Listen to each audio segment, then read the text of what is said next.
This is a very expensive place to live. A lot of groups are being pushed out of the city into neighboring cities, into unincorporated parts of the county. And that's not a good thing.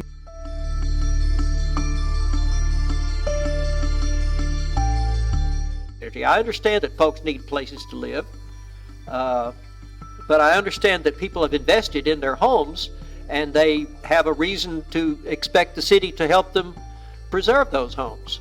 $699,000 in the South Side. $699,000. What family, especially young family, can afford that? And yet we've got great schools in those neighborhoods. All right. You got Oakwood Middle right there. Go a little farther south. You got South Knoll Elementary. Right. Great schools, ready for kids to be able to be living in their neighborhoods.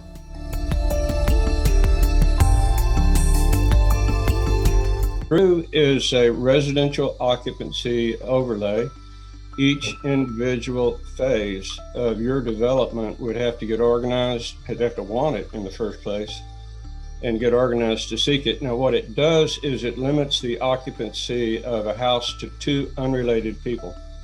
And right now, citywide, and since 1942, we've allowed 4 unrelated people.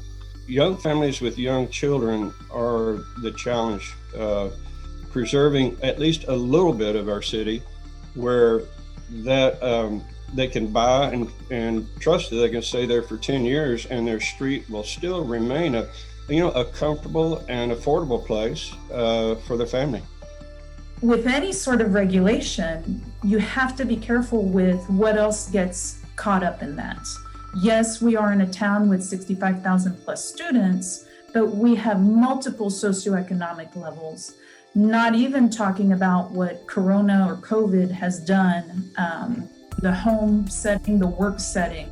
So once you begin to take away flexibility in living and house situations, you take away options from various people.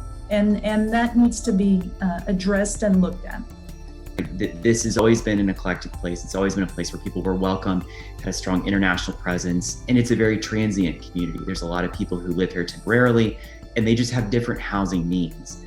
We need to be able, as a city, to serve that community. That's what keeps us vibrant. That's what keeps us economically viable. That's what helps us support the university, which is really why we're here.